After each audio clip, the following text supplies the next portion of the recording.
Mr. Gaurang Shah, Senior Vice President at Geojit Financial Services. Thank you for joining us here on News9. Gaurang, always a pleasure speaking with you. And I mean, the large caps clearly they are firing on all cylinder. But thing to notice over here is that no single up move so far over the last few months at least has been broad based. It's been led by one or two sectors. And also now the broader markets, they are showing signs of weakness. I mean, what are you making of this setup? And can large caps stay afloat at a time when the broader markets are drowning, Gaurang? Thank you, Suresh, and morning to all of you also. I think the problem is the mid, small, and micro cap started from the time we had that advisory coming out from the regulator. And of course, the kind of flows that we were witnessing in the funds which were totally focused on mid cap, small cap, micro cap. And by default, Suresh, when the fund manager gets additional money in that fund, he's got no choice, he or she's got no choice but to deploy into buying the stocks which are falling under that universe. And thus the valuation starts looking very rich. Hmm. If you look at the earnings of these companies and if you reflect that on the share stock price, it did not command that kind of valuation. So I think sanity and correction had to seep in. It has happened, whether it is in form of overall sell-off or by a regulatory concern. Valuation in the large cap universe has always been attractive to us. We've been always advising to look at large cap, buy quality, don't buy quantity. And given the fact that we have seen this kind of run up, Suyash, I think we should give it to the market to take a pause, to take a breather. Hmm. This week, 15th, that is Friday, we will have the advanced tax numbers. My Right. sense is that some direction could be seen because that will enable us to understand which way the fourth quarter earnings are growing. And if I have to put a preemptive uh,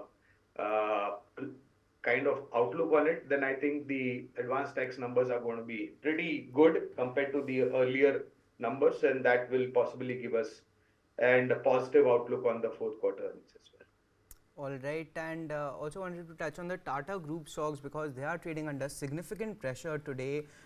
This is of course on the back of reports that Tata Sons is looking at ways to avoid going public next year. And as per the current regulatory structure, Tata Sons needs to go public by September 2025. Gaurang, coming to you. I mean, why do you think they are avoiding a listing here? If you could help us understand that, because we have been told that going public helps you unlock value, helps you simplify complex group structures. Can you help us make sense of things, sir?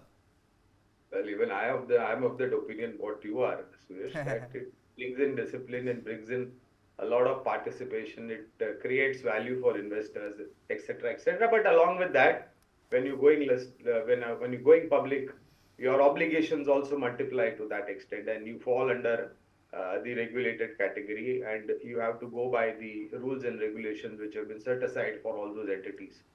So maybe they just need a little bit of breather. I have no idea. I cannot look into, or I cannot do crystal ball gazing Hmm. into why they are trying to hesitate. Sooner or later, you will have to do it. So it is better you do it now than later. It will Hmm. simplify a lot of things. And by default, I think with the kind of valuation that this company has, it's going to be, in case, as and when they come out with an IPO, Hmm. I think it's going to be one of its kind. All right, it will be a one of its kind IPO, but so far it looks like they are avoiding it. And certainly this morning the markets is not too happy with that. But what they are happy with is insurance stocks. They are doing fairly well, and this is on the back of strong insurance data that came out for the month of February. Amit, fill us in, please. Yes, all insurance companies are looking good. New business premium rose 48% to rupees 33,913 crores in February. Life Insurance Corporation, the SBI Life, HDFC Bank, ICICI Prudential all gave very positive growth numbers year on year. HDFC Life slightly less than the rest, but it was in the positive. The increase in total number of policies sold was only 9%, and compared to the previous year, all the companies grew more.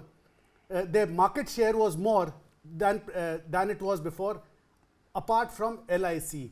So probably they are all eating into the market share of LIC, which is still humongous at around 58% thereabouts.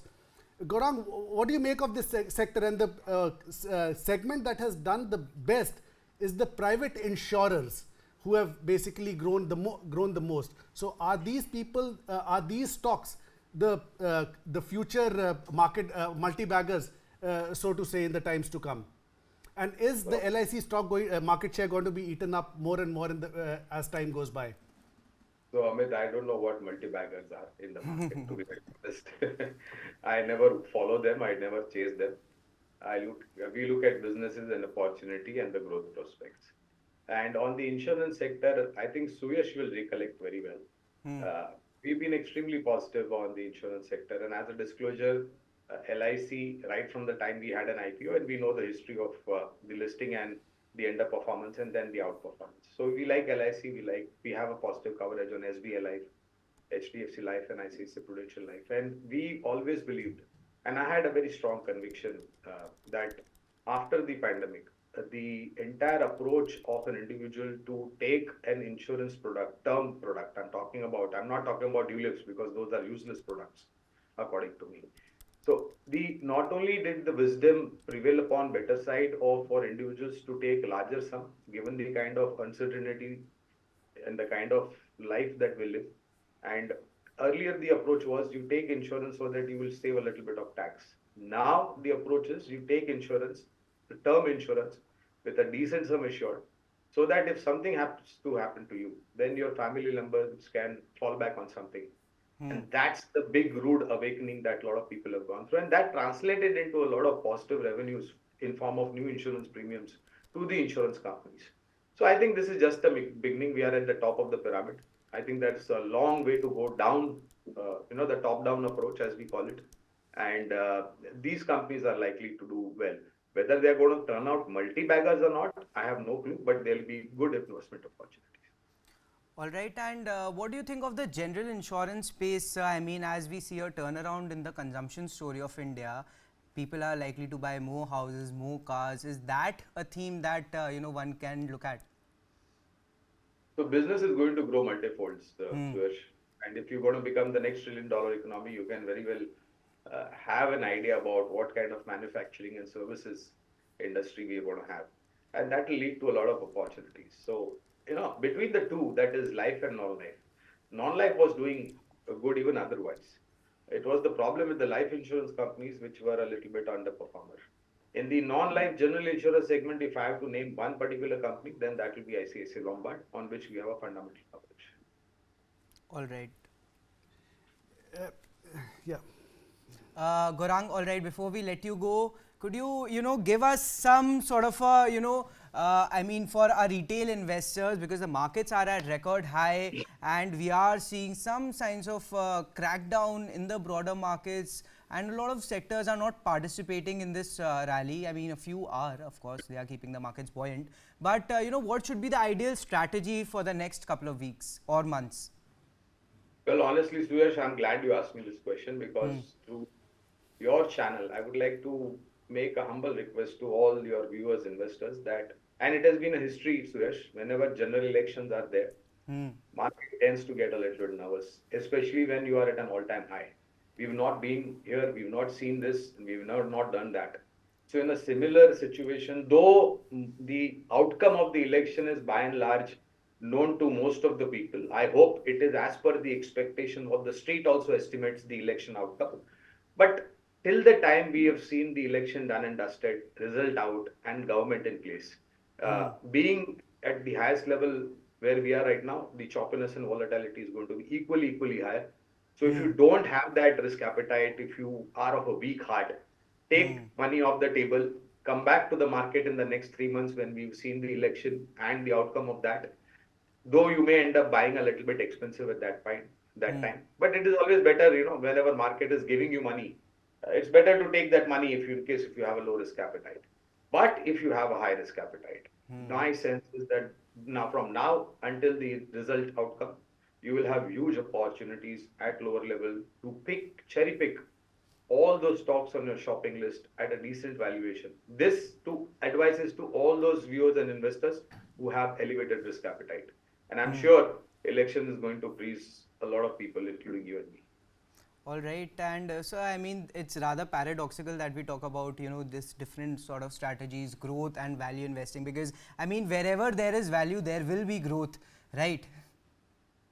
Absolutely. And Suresh, the problem with us is that uh, we are not confident enough about what we can do in terms of stock market, in terms of performance, in terms of economy.